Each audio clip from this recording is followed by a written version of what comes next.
kita belajar bahasa Inggris lagi bareng Miss Nanda.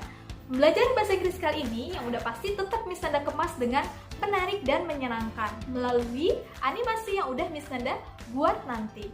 Oke, sebelum kita belajar, kalian harus prepare dulu nih buku catatan, alat tulis, dan buku bahasa Inggris yang mendukung kalian untuk belajar. Sebelum kita belajar, alangkah baiknya kita berdoa sesuai agama dan kepercayaan masing-masing. Berdoa dimulai. Oke, waktunya belajar. Check it out. Assalamualaikum warahmatullahi wabarakatuh. Today we learn about pronoun. Pronoun dalam bahasa Indonesia memiliki arti adalah sebagai kata ganti. Pronoun adalah salah satu part of speech yang berguna untuk menjadikan suatu kalimat menjadi lebih ringkas atau lebih efektif. Tanpa pronoun, kita akan terus mengulang-ulang nama atau kata dalam suatu kalimat. Bahkan, kita juga tidak bisa menyebutkan diri kita sendiri. Hari ini, ada beberapa macam pronoun yang akan kita pelajari, yaitu ada personal pronoun, possessive pronoun, and reflexive pronoun. Masing-masing pronoun memiliki fungsi yang berbeda untuk bisa membentuk suatu kalimat.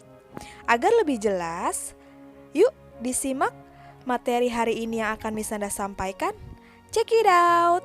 Yang akan kita bahas pertama kali adalah tentang personal pronoun atau kata ganti orang yang berubah bentuknya menurut kasus pemakaiannya, yaitu ada dua. Yang pertama kasus subjektif dan yang kedua kasus objektif.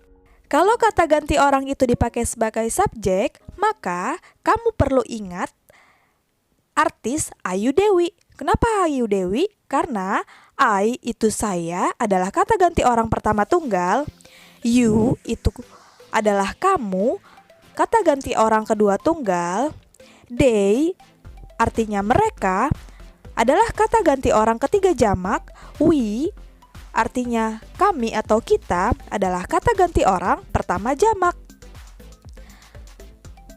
Lebih simpel kan diingatnya? Selanjutnya ada lagi he, she, dan it. He adalah dia laki-laki sebagai kata ganti orang ketiga tunggal. She adalah dia perempuan sebagai kata ganti orang ketiga tunggal. Dan it artinya itu atau ini untuk benda atau tumbuhan atau binatang sebagai kata ganti ketiga tunggal. Oke, mungkin masih ada yang belum paham nih. Maksudnya apa sih, Miss? Kata ganti orang pertama tunggal, kata ganti orang kedua, itu apa sih? Nah, Miss Nanda ingetin lagi. Di dalam bahasa Indonesia, untuk orang pertama, tunggal atau jamak adalah orang yang berbicara atau diri kita sendiri. Sedangkan orang kedua adalah orang yang kita ajak bicara.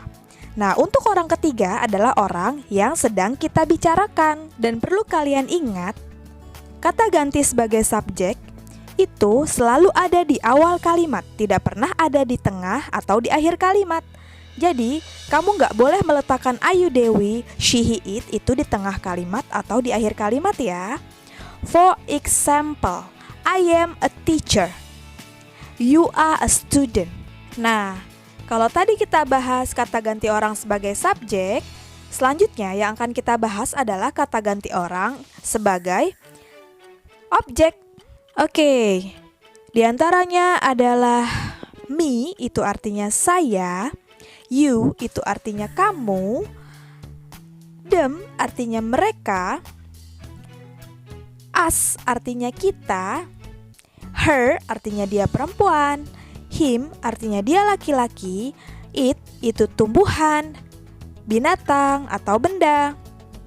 Yang perlu kalian ingat adalah jika tadi kata ganti orang sebagai subjek selalu ada di awal kalimat, nah untuk kata ganti orang sebagai objek biasanya itu ada di akhir kalimat atau ada di kata terakhir sebelum adverb atau kata keterangan. For example, listen to me, dengarkan saya. I'm glad to see you, saya senang bertemu denganmu. Oke, next pronoun yang akan kita bahas selanjutnya yaitu adalah possessive pronoun atau kata ganti kepunyaan atau kepemilikan yang mempunyai dua fungsi, yaitu sebagai kata sifat dan sebagai kata ganti. Yang akan kita bahas pertama-tama yaitu kata ganti kepunyaan sebagai kata sifat. Di antaranya adalah my, itu kepunyaan saya, Your, kepunyaanmu. Their, kepunyaan mereka.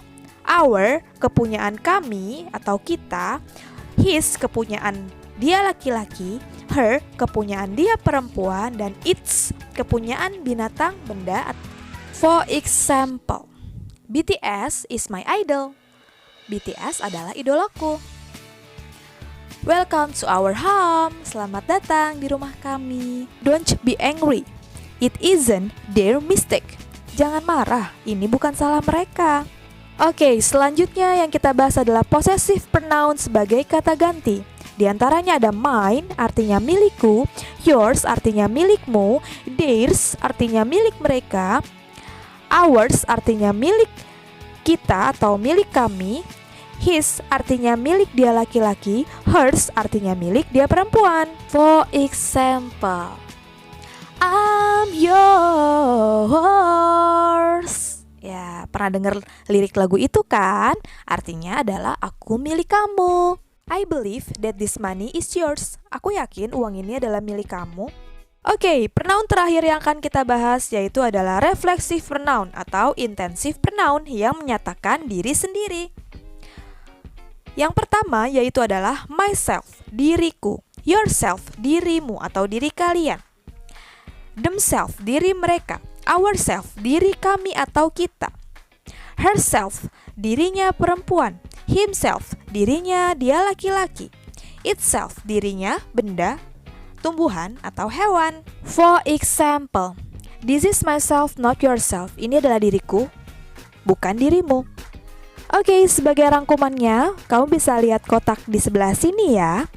Ini udah Miss Nanda kotak-kotakin dari semua pronoun. Okay, that's all for me. Thanks for watching. Don't forget to like, comment, and subscribe. See you in the next video. Wassalamualaikum warahmatullahi wabarakatuh.